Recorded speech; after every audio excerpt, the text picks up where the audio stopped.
말씀은 히브리서 11장 13절에서 16절 말씀입니다. 365페이지입니다. 이 사람들은 다 믿음을 따라 죽었으며 약속을 받지 못하였으되 그것들을 멀리서 보고 환영하며 또 땅에서는 외국인과 나그네임을 증언하였으니 그들이 이같이 말하는 것은 자기들이 본향 찾는 자임을 나타냄이라. 그들이 나온 바 본향을 생각하였더라면 돌아갈 기회가 있었으려니와 그들이 이제는 더 나은 본향을 사모하니 곧 하늘에 있는 것이라. 이러므로 하나님이 그들의 하나님이라 일컬음 받으심을 부끄러워하지 아니하시고 그들을 위하여 한 성을 예비하셨느니라. 아멘.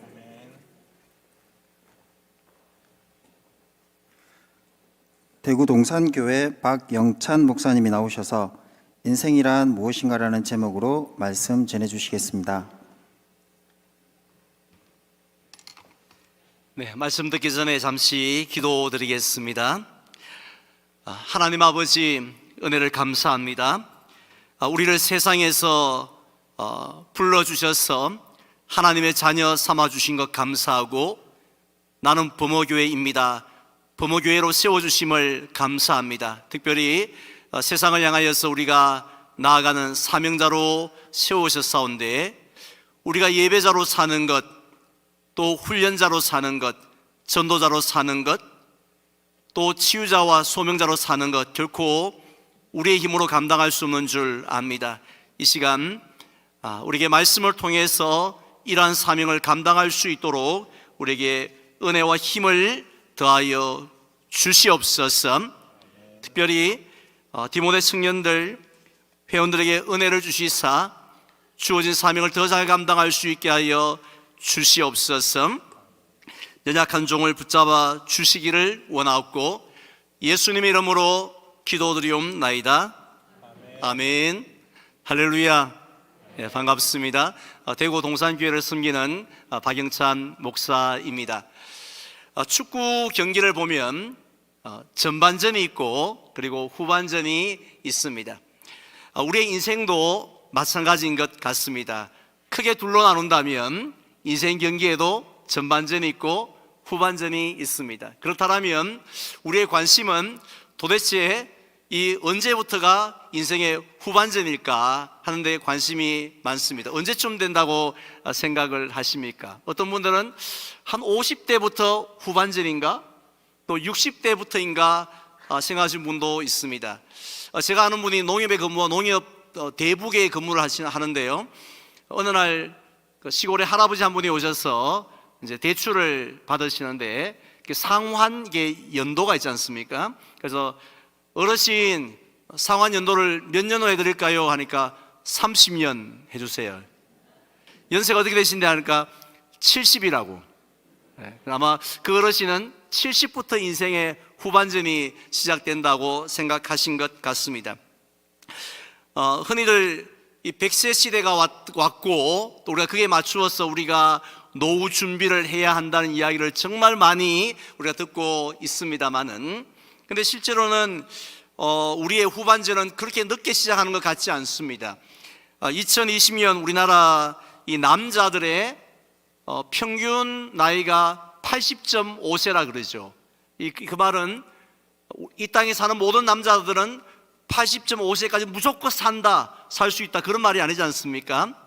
80.5세보다도 훨씬 더 많이 사는 분도 계시지만은 그만큼 훨씬 더 적게 사신 분도 그만큼 많다라는 것 아니겠습니까? 따라서 평균적으로 본다라면 이 40대, 이 40부터 인생의 후반전이 시작되어지고 그리고 이 80을 넘었으면 축구에도 그 무슨 시간이라 그러죠? 추가 시간. 그래서 이 주심이 계속 시계를 보면서 몇 분의 시간을 더 주면 좋을까 하다가 어느 정도 되었다 싶으면 휙 하고 휘슬을 불죠. 그래서 80세 이후는 연세 많으신 어르신들에게 정말 죄송합니다만은 추가 시간이 아닌가 생각을 합니다. 뭐 좀 저의 개인적인 이야기를 해서 죄송합니다만은 저는 2004년에 인생의 후반전을 시작을 했습니다. 그때 저의 기분이 어떠했을 것 같습니까? 제가 군대 생활할 때는요, 군대 생활이 절반이 지나고 이제 절반이 이제 남았다 하니까 갑자기 군화가 가벼워지기 시작했습니다. 절반이 남았다고 생각하니까 갑자기 막 희망이 보이기 시작하면서 철모가 막 가벼워지기 시작을 하고 짬밥이 맛있어지기 시작을 했습니다. 그런데 인생의 후반전을 시작을 할 때는 그렇지 않았습니다. 우울증에 걸릴 줄 알았습니다. 별로 기분이 좋지 않았고 조급해지기 시작했고요, 불안하고 초조한 마음이 들었습니다. 왜냐하면 전반전에 한 골도 넣지를 못했기 때문입니다.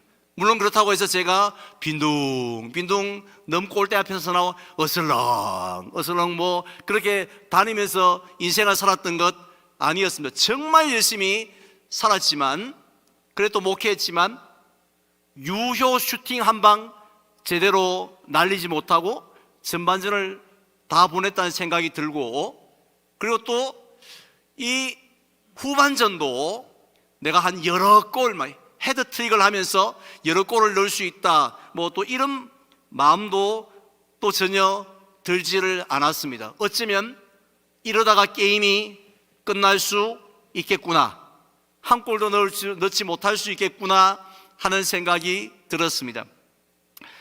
아마 오늘 주간 예배를 드리는 디모데 청년회 회원들도 저와 비슷한 생각을 가지고 있지 않는가 생각되어집니다. 요즘 우리나라 사회에서 힘들지 않은 세대가 있을까요? 다들 힘들다고 하지만 객관적으로 가장 힘든 세대는 후반전을 시작한 40대라고 말들을 하고 있습니다. 그래서 오늘 저는 우리에게 주신 이 말씀을 통하여서 인생의 후반전을 시작하는 우리 40대 디모데 청년회를 비롯한 또 저 모든 우리 성도님들이 새로운 말씀을 통해서 새로운 힘을 얻는 그런 귀한 시간 되시기를 주님의 이름으로 축원을 드립니다. 아마 우리 성도님들 가운데 철로 역정이라는 책을 모르는 분은 아무도 없으실 겁니다. 비록 전체를 다 통독을 하지는 아니하셨다 할지라도 책에 누가 등장을 하는지, 또 대충 내용이 어떻게 흘러가는지 더 글로리 못지않게 대충 내용을 다 꿰고 계신다 생각을 합니다. 왜냐하면 지난 350년 동안 하나님의 말씀인 신구약 성경 1189장 다음으로 가장 많이 읽혀진 기독교 고전이 바로 철로 역정이기 때문입니다. 그리고 설교 시간 때 목회자들이 가장 많이 예화로 인용한 책도 역시 철로 역정이기 때문입니다. 이 책의 저자는 존 버년인데요, 그는 1628년 영국에 있는 베드포드에서 태어났습니다. 가난하지만 경건하고 또 정직한 땜장이의 아들로 태어난 그는 10살 때 초등학교를 중퇴해버리고 맙니다. 그래서 주변 사람들이 쟤는 배운 것도 없고 뭐 특별한 기술은 저 아버지한테 배운 것밖에 없으니 평생을 남의 집, 남의 이 구멍난 그릇이나 떼우며 살겠구나라고 생각을 했던 거죠. 자, 그런데 그는 어느 날 하나님의 음성을 듣습니다. 이런 음성이었죠. 너의 죄를 버리고 천국에 갈 것인가? 아니면 너의 죄를 가지고 지옥에 갈 것인가? 라는 음성이었습니다. 하나님께서는 이 존 버년에게만 말씀하시는 것이 아니라 오늘도 우리에게 말씀하시는 줄 믿으시기를 바랍니다. 하나님은 침묵하시는 분이 아니라 때로 말씀을 통해서 또 찬양을 통해서 또 우리의 삶의 여러 사건들을 통하여서 하나님의 뜻을 쉬지 아니하고 말씀하고 계신 줄 믿습니다. 그 말씀을 우리가 귀를 기울여서 듣지 않을 뿐이지, 우리가 하나님의 말씀에 귀를 기울인다면 주님의 그 귀한 사랑의 음성, 그 놀라운 사명의 음성을 들을 수 있습니다. 좌한 분야는 그 음성을 들었던 거예요.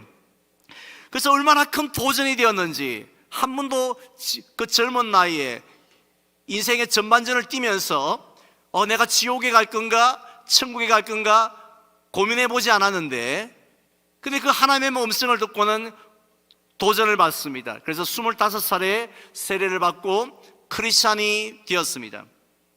그리고 그는 또 특별한 은사가 있어서 평신도 이 설교자로서 열심히 가는 곳마다 복음을 전하였습니다. 그런데 당시는 영국 국교회가 이 개신교를 핍박하던 시대였기 때문에 복음을 당국의 허락 없이 복음을 전하였다 하는 그 죄목으로 인해서 감옥에 갇히는데 무려 12년 동안 감옥에 갇히게 됩니다. 우리가 나라에 충성하기 위해서 한 2년 3년 우리 남자들 군대를 갔다 와도 내 인생의 가장 소중한 시간인데 하면서 조금 아쉬운 마음이 들지 않습니까?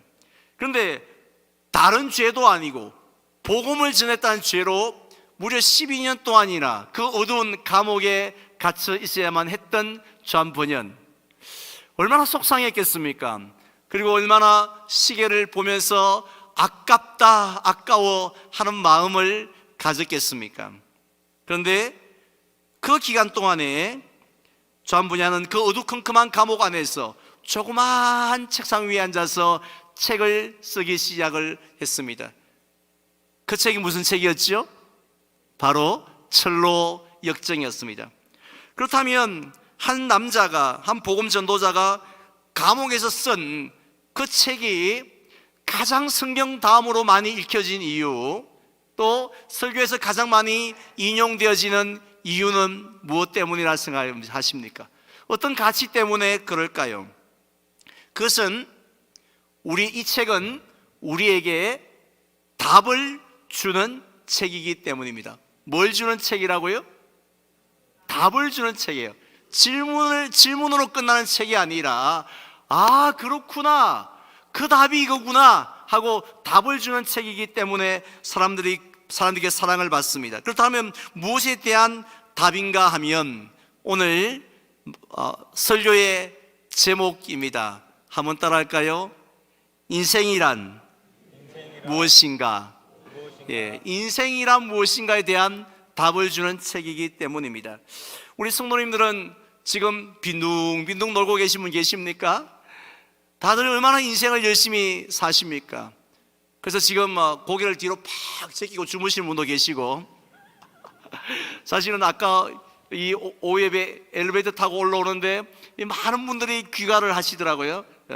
자, 그러면 그 유혹 속에도 이 오후예배까지 계시는 우리 성도님 정말 대단하시는데, 정말 우리 한 주간 동안 인생을 살고 그리고 지금까지 살아왔는데요. 근데 누가 만약에 우리에게 장모님 인생이 무엇입니까? 이렇게 묻는다면, 또 권사님은 아시잖아요. 인생을 이렇게 열심히 지금까지 살아오셨는데, 우리야 모르지만 이제 추가 시간까지 하고 계시는데 권사님 인생이 무엇입니까? 라고 묻는다면 간단하게 뭐라고 대답을 하시겠습니까?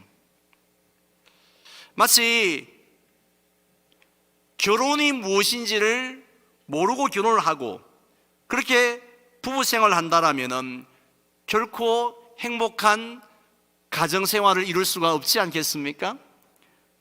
우리 헌신 예배를 자주 드리는데 헌신이 무엇인지를 알지 못한다면, 오늘 간증도 있죠. 간증을 잠시 후에 또 듣겠는데, 근데 그 집사님의 간증이 무엇인지를 모르고 간증을 하신다면, 또 찬양이 무엇인지 모르고 찬양을 한다라면 정말 하나님이 기뻐하시는 찬양과 헌신과 간증이 될 수 없지 않겠습니까? 저는 인생도 마찬가지라 생각합니다.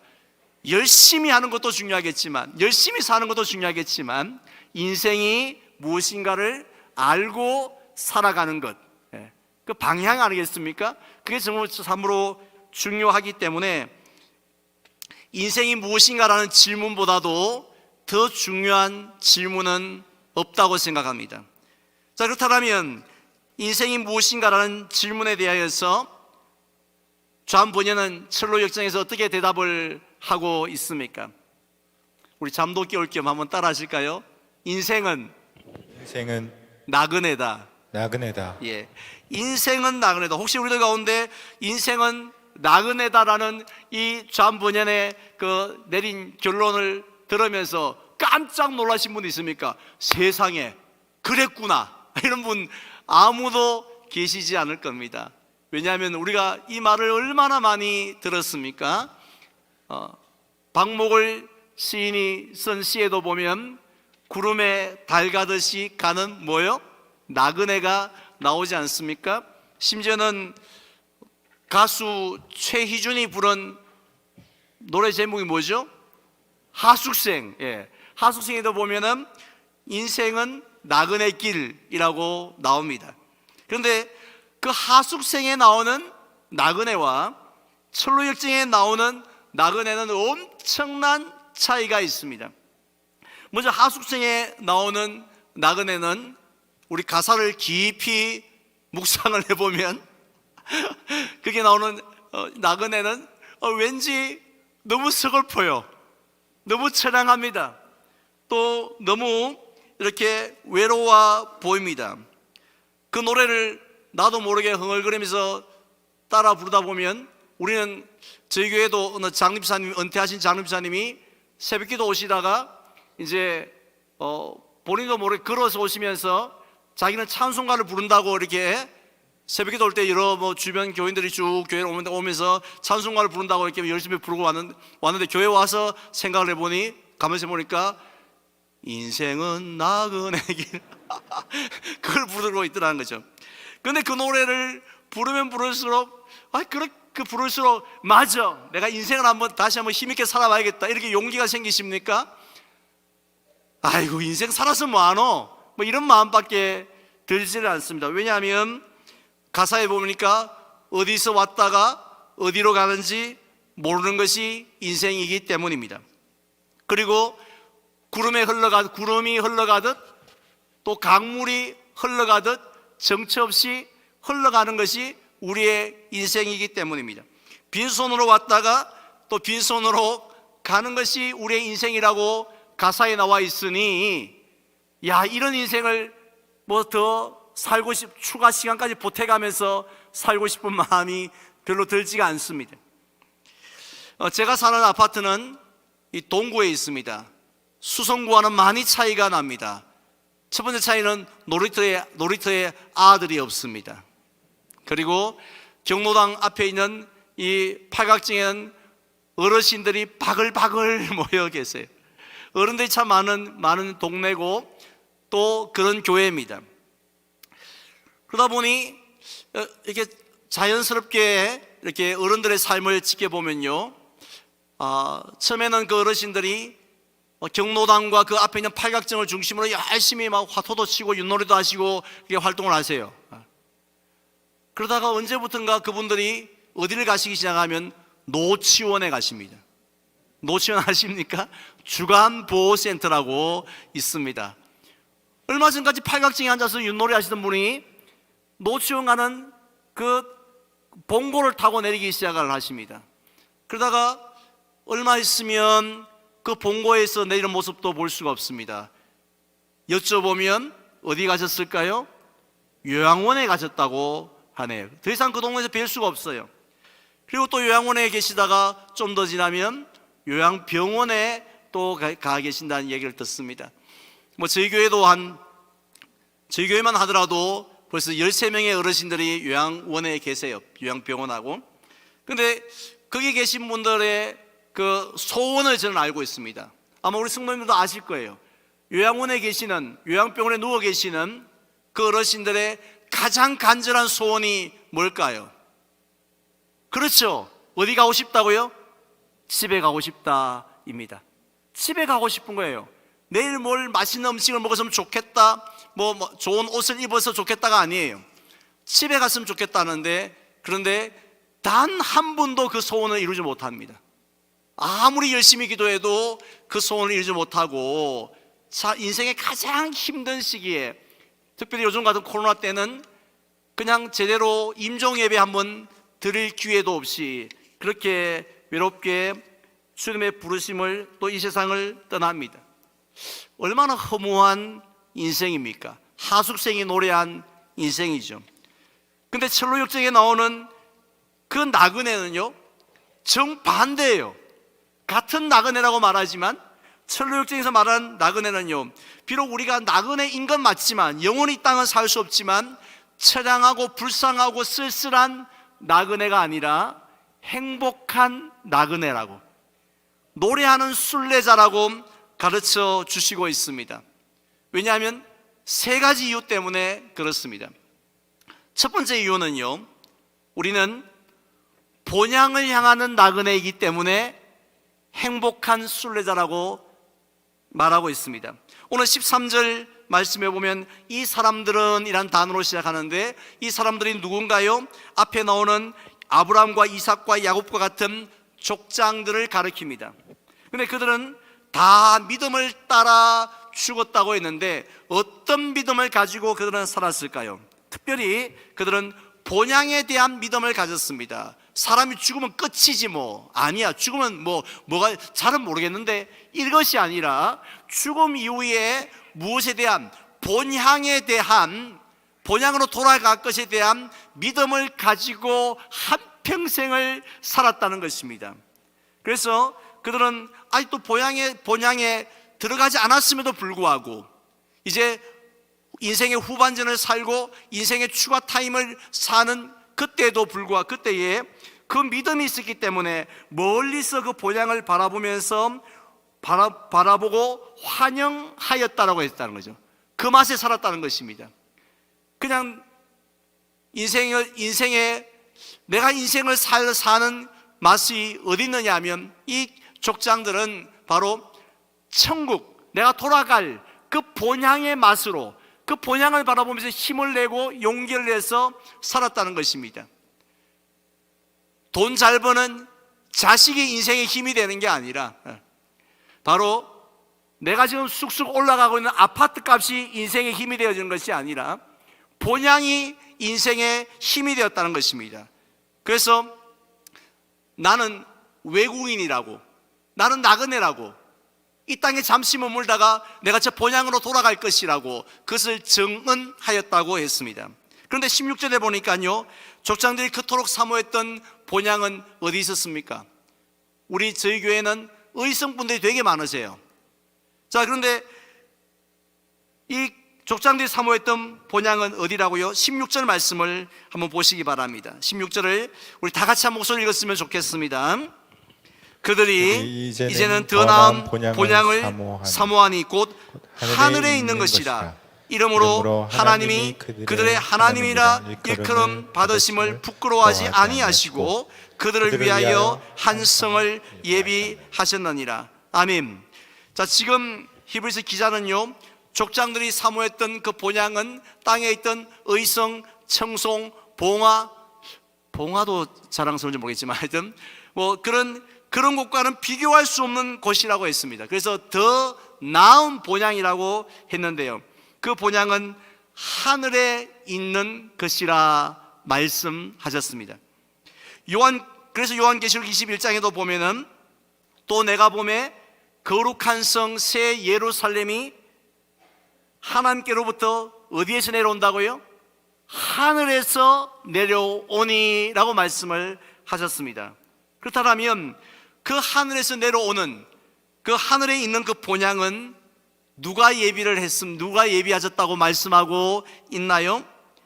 하나님이 그들을 위하여 한 성을 예비하셨다고. 어떤 하나님이십니까? 우리를 사랑하시되 독생자를 주시기까지 사랑하신 그 하나님이 저와 여러분들을 위하여 친히 예비해 놓으셨다는 것이에요. 우리의 자녀들이 아버지, 어머니 연세 드시면 여기 사세요 하고 집을 하나 예비해 놓는다면 그게 대충 예비하겠습니까?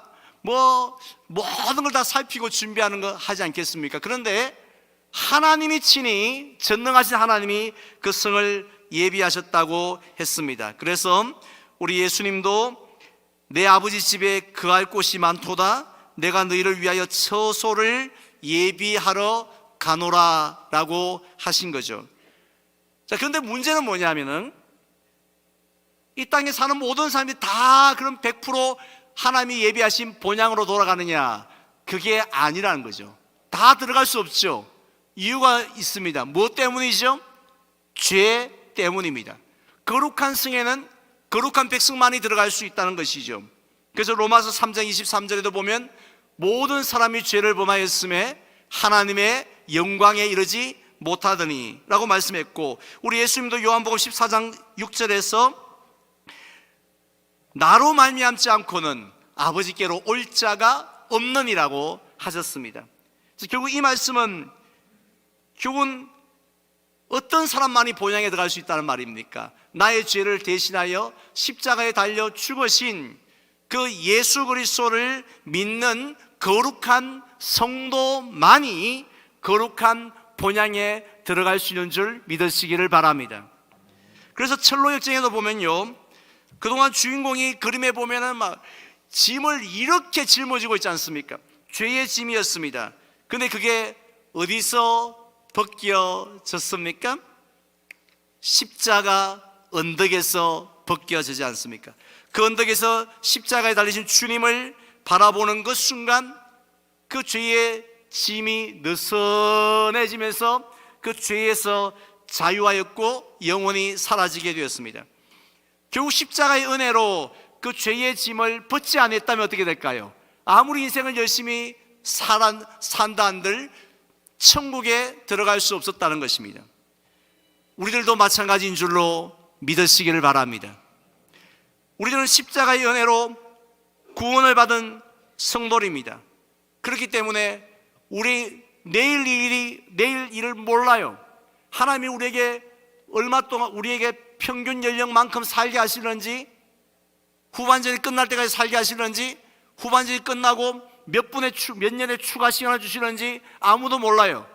그러나 한 가지 분명히 알 수 있는 것이, 우리가 확신할 수 있는 것이 있습니다. 그것은 저와 여러분들 성도들의 인생 여정길은 결코 허무로 끝나지 않음을 믿으시기를 바랍니다. 허탈함으로 끝나지 않는 줄로 믿으시기를 바랍니다. 인생은 미완성이라는 노래도 있지만 미완성으로 끝나지 않는 줄로 믿으시기를 바랍니다. 세상 사람들은 세월이 가면 갈수록, 인생 경기가 끝나는 시점이 다가가면 다가갈수록 땅이 꺼져라 한숨을 짓습니다. 내가 이러려고 공부했냐? 내가 이러려고 자식 키웠냐? 내가 이러려고 뭐 했냐? 이렇게 많이들 허탈하게 허무하게 생각합니다. 그러나 우리 성도들은요, 결코 허탈함으로 끝나지 않습니다. 우리가 어디에서 죽음의 강을 건너는지 아무도 몰라요. 집에서 죽음의 강을 건널는지, 요양원에서 건널는지, 요양병원에서 건널는지 아무도 몰라요. 하지만 분명한 게 뭡니까? 우리가 죽음의 강을 건넜을 때, 이 땅에서 눈을 감았을 때 어디서 눈 뜰 수 있습니까? 하나님이 계신 천국에서 눈 뜰 수 있는 줄로 믿으시기를 바랍니다. 새 예루살렘으로, 그 본향으로 들어가는 줄로 믿으시기를 바랍니다. 이게 우리의 인생의 결론입니다. 우리의 마지막 모습입니다. 이 땅에서 어떤 모습으로 살았든지 관계없습니다. 믿음으로 산다라면 저와 여러분들 인생의 마지막 순간에는 하나님 나라에 들어가서 하나님의 영광을 누리게 되어질 줄로 믿습니다. 그래서 그리스도 안에 있는 우리는 행복한 나그네인 줄 믿습니다. 다음 두 번째로 우리가 행복한 나그네인 이유는요, 하늘의 상이 크기 때문에 그렇습니다. 창세기 47장에 보면요, 야곱이 바로 앞에서 자기를 소개하는데 이렇게 소개합니다. 내 나그네 길의 세월이 130년이었다고. 어마어마하죠. 그런데 어떤 세월을 보냈다고 말합니까? 험악한 세월. 산전수전 다 겪었던 야곱이 딱 한 단어를 선택합니다. 험악한 세월을 살았다고. 그런데 가만히 생각해 보면 야곱만 그랬습니까? 히브리서 11장에 나오는 모든 믿음의 선지자들이 다 험악한 세월을 보냈지 않습니까? 철로역정에 나오는 그 주인공도 예외가 아니었습니다. 십자가 언덕에서 죄의 짐을 벗자마자 딱 눈을 열어보니 리무진이 앞에 딱 한 대 있는 게 아니었습니다. KTX가 앞에 대기하고 있었던 것이 아니었습니다. 리무진 타고 KTX 타고 편안하게 천국까지 그렇게 직행하지 않았습니다. 사망의 음침한 골짜기를 지나가야 했습니다. 그리고 또 흉악한 이 대적과 싸워야 했습니다. 절망의 거인의 감옥에 갇히면서 산전수전을 다 겪어야만 했습니다. 왜 이 구원받은 성도의 인생이 이렇게 험할까요? 힘들까요? 아마 우리 성도들 중에 아니요, 나는 하나도 힘들지 않습니다, 그런 분 계세요? 다 험악한 세월을 우리가 살아가고 있죠. 그 이유가 뭡니까? 물론 우리가 살고 있는 이 세상이 광야가 같기 때문에 우리가 힘들지만 더 큰 이유는 딴 데 있습니다. 우리가 사명의 길을 가기 때문인 줄 믿습니다. 십자가의 길을 가기 때문에 그런 줄 믿습니다. 그냥 구원받은 우리에게 늘 날마다 메시지를 선포하기를, 여러분 마음대로 사세요. 딱 한 번밖에 없는 인생 그냥 즐기면서 사세요. 이런 메시지 들어보셨습니까? 주님을 십자가를 지고 간다는 게 주님을 따라간다는 거 아닙니까? 그게 제자의 삶이죠. 예수님의 발자국을 밟으면서 따라가는 게 결코 쉬운 일이 아니기 때문에 좁은 문이라 하셨던 것입니다. 사실 하나님이 우리에게 주신 사명 가운데 혹시 쉬운 사명 하나 발견한 적이 있습니까? 추천해 보시기 바랍니다. 내가 해보니 이게 참 쉽더라, 하나님이 주셨는데 이거 너무 쉬워, 이거 별로 이게 뭐 어렵지 않아, 뭐 그런 것 있습니까? 사실 가정에서 우리가 남편과 아내로 사는데요, 우리 디모데 우리 청년의 남편의 사명을 감당하는 게 쉬운가요? 아내는 어떻습니까? 또 가정에서 우리가 부모로서의 사명을 감당하는 것 쉬운 일입니까? 쉽지 않습니다. 그럼 자식은요? 사실은 우리 아까 40대가 참 힘든 세대라 그랬는데 정말 연로하신 부모님들 이렇게 물론 마땅히 해야 될 일이지만 장병의 효자가 없다고 정말 오랫동안 부모님들을 섬기는 분들 보면 참 그것도 쉽지 않다는 생각이 듭니다. 저희 교회에 올해 연세가 이 100살이 되신 백수를 하신 권사님이 계세요. 지금도 꼿꼿하게 교회 오십니다. 근데 그 뒤에 꾸정하게 따라오는 웬 여인이 있습니다. 그분의 며느리입니다. 그냥 그분의 며느리는 죄송하지만 파킨슨 병에 걸려가지고 부들부들 떨고 겨우겨우 오고, 그 남편은 꼿꼿하게 걸어가는 100세 어머니의 교회 가방 하나, 또 꾸구정한 아내의 가방 하나 들고 그렇게 운전해서 헐레벌떡 뛰어오고, 어머니 화장실 갔다 오시고 아내 화장실 갔다 오고 뭐 그런 거 다 챙기고, 정말 쉬운 일이 아니에요. 뭐 요즘 종합병원 가보세요. 가보면은 혼자 이렇게 어른 중에서 혼자 슬슬 다니면서 뭐 검사 받고 치료받는 분은 아무도 안 계십니다. 전부 다 옆에 누가 있어요? 옆에 다 자식들이 있습니다. 다 자식들이 뭐 생업에 다 종사하는 바쁜 자식들이겠지만 와서 부모님 모시고 어머 여기서 소변 받아 있어, 어머 여기서 혈액 검사합시다 하고 뭐 노란선을 따라가시는데 어머니가 어떻게 따라갑니까? 다 그렇게 전부 다 자식들이. 근데 자식들이 보면 머리가 허여이 그런 자식들이 따라다니고 있죠. 저도 지금 그런 세월을 보내고 있습니다. 근데 제 마음에 어떤 생각이 드냐면, 야, 우리 세대는, 우리 어머니는 우리가 이렇게 모시고 다니는데 우리는 누가 모시고 다녀? 그런 생각이 들게 됩니다. 자식으로 사명도요, 부모님 병원 가는 거 수발하는 것도 쉽지가 않습니다. 근데 교회에서는 어떻습니까? 교회에서 우리가 감당해야 될 사명은 결코 쉽지가 않죠. 우리가 예배자로 살겠습니다. 우리가 지금 다짐을 했지만 그냥 예배자는 쉬워요. 근데 뭐라고 붙였습니까? 하나님을 기쁘게 찬양하는 성령 충만한 예배자. 어려워라. 이런 예배자를 하나님이 기뻐하신 줄로 믿습니다. 근데 그냥 대충 예배자로 예배 한 봤다고 가는 거에 뭐 쉬워요. 뭐 전도자로 대충 흉내 내는 것도 쉽습니다. 뭐 치유자로, 화해자로 대충 사는 것도 쉬워요. 근데 땅끝까지 이르러 전도자가 되어지고 은혜에 비친 훈련자가 되어지고 그렇게 사는 건 여러분 쉬운 일입니까? 그래서 우리는 인생이 참 쉽지가 않습니다. 자, 그럼에도 불구하고 우리가 이 불쌍한 나그네가 아니라 행복한 순례자인 이유가 뭐라고 말씀했지요? 하늘의 상이 크기 때문인 줄 믿습니다. 이 땅에서는 내가 가정에서 부모로 자식으로 교회에서 여러 가지 사명들을 감당을 했다 할지라도 아무도 박수 안 쳐줄 수 있어요. 오히려 형제들 시간에 니 뭐했노?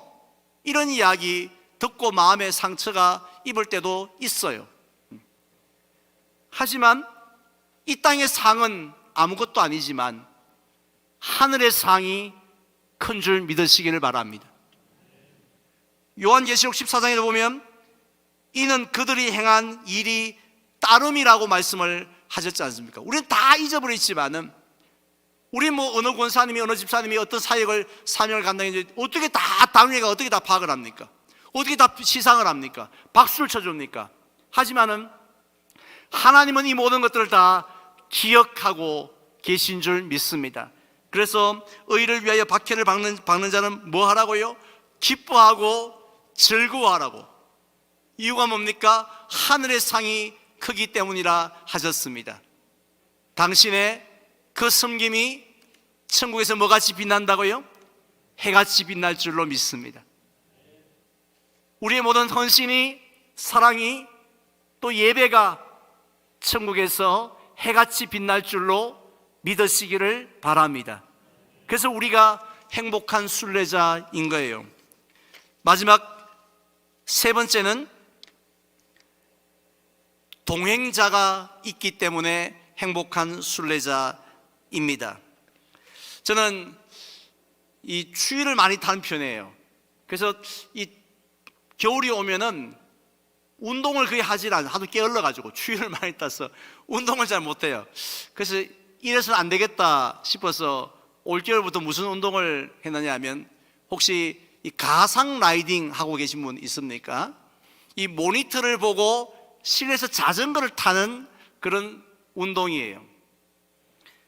그래서 저는 루비라는 이 프로그램을, 앱을 깔아놓고 자전거를 타면 저의 캐릭터가 화면에 뜹니다. 그러면은 그 시간대에 함께 들어온 뭐 전 세계 라이더들이 같이 막 이 도로를 막 이렇게 타는 게 있어요. 그런데 제가 늘 느끼는 게 뭐냐면, 혼자 타면요 얼마나 지겨운지 몰라요. 아무리 뭐 주변 배경이 뭐 캘리포니아의 무슨 뭐 바닷길 할지라도 너무 피고 너무 힘들어요. 그런데 옆에 경쟁자가 아니라 동행자가 같이 있었어요. 나를 막 추월하려고 애쓴 게 아니라 나와 함께 보조를 맞추어서 내가 좀 힘들면 좀 천천히 가지고 힘이 있으면 좀 빨리 가주는 그런 동행자가 있으면은, 그 가상 라이딩이에요. 뭐 20km, 30km도 거뜬히 갈 수 있는 거예요. 누구 때문에요? 그 동행자 때문에. 제가 자주 그 가상 라이딩을 하면서 만나는 동행자 중에 여러분이 아는 분이 한 분 계세요. 머리가 허옇게. 연세는 66세 정도 되셨고, 그 닉네임은 산돌이라는 분을 이렇게 분이 이렇게 제 옆에서 이렇게 가지고 탑니다. 예. 그래서 서로 이렇게 같이 하는데, 이만큼 동행자가 중요하다는 거죠. 그 창세기 28장에 보면 이 돌베개를 베고 잠자는 야곱이 나오죠. 뭐 얼마나 외로워 보입니까? 하지만 그에게는 누가 있었죠? 알고 보니 동행자가 있었습니다. 하나님이 여기 계시거늘 내가 알지 못하였도다. 하나님이 그와 동행하여 주셨습니다. 그러니까 결국은 이 두 때나 이루어서 고향으로 돌아온 것이었지 않습니까? 우리도 마찬가지입니다. 마태복음 28장에 보면 예수님께서 볼지어다 내가 세상 끝날까지 너희와 항상 함께 있으리라 약속하셨습니다. 믿으면 아멘 하십시다. 그리고 그 약속대로 누구를 보내주십니까? 성령님을 보내주셨습니다. 그래서 우리가 인생을 살아가면서 아무리 우리가 본향을 바라본다 할지라도 연약한 육신을 가졌기 때문에, 또 우리의 마음이 약하기 때문에 우리가 넘어질 때가 있어요. 흔들릴 때가 있습니다. 불안할 때가 있습니다. 주저앉아 버리고 싶을 때가 있습니다. 그래서 내가 아이고 도저히 못하겠다 하고 포기하고 싶을 때도 있습니다. 그럴 때마다 어떻게 해요? 성령님을 통해서 붙잡아 주신 줄 믿습니다. 성령님을 통해서 강하게 하여 주시고요, 성령님을 통해서 위로하여 주십니다. 성령님을 통해서 눈물을 닦아주시고, 성령님을 통해서 우리에게 약한 것에게 능력을 더하여 주신 줄 믿습니다. 혼자 내 고아처럼 내버려 두지 않으십니다. 이렇게 우리가 예배자로 또 훈련자로 전도자로 살 때에 힘들수록 성령님은 함께 하십니다. 언제까지 함께 하신 줄 아세요? 천국 문 앞에 이를 때까지 함께 하신 줄로 믿습니다. 뿐만 아니라 하나님은 우리 곁에 성령님과 더불어서 많은 성도들을 동행자로 붙여주셨어요. 철로역정에도 보면 전반부에는 신실이라는, 페이스풀이라는 사람이 동행을 합니다. 후반부에는 소망이라는 사람이 동행을 합니다. 중간중간에 신중, 분별, 경건, 자애 등 많은 사람들을 만나게 하셔서 그때마다 필요한 힘을 하나님이 그 사람들을 통하여서 흘러가게 공급을 해 주셨다는 것입니다. 오늘 우리들도 마찬가지입니다. 저는 우리 범어교회는 한마디로 무슨 공동체냐면, 한번 따라하면 좋겠습니다. 본향을 향하는 공동체. 예. 우리가 나그네 입장에서 본다면 우리 모두는 하나님이 본향을 향하여 나아가는 공동체로 우리를 불러 모아 주셨는 줄 믿습니다. 따라서 우리는 함께 본향을 향하여 나아가면서 서로 힘내라고, 마치 머리 허연 그 원로 목사님이 저보고 힘내라고, 포기하지 말라고 하는 것처럼 우리가 서로 본향을 향하여 나아가고 있는데, 약한 자들이 있지 않습니까? 지친 자들이 있지 않습니까? 손 내밀어주고 기도해주면서 힘내라고. 장로님들 안 지칩니까? 장로님 힘내세요, 저희가 기도하겠습니다. 물론 담임 목사님 말할 것도 없고요.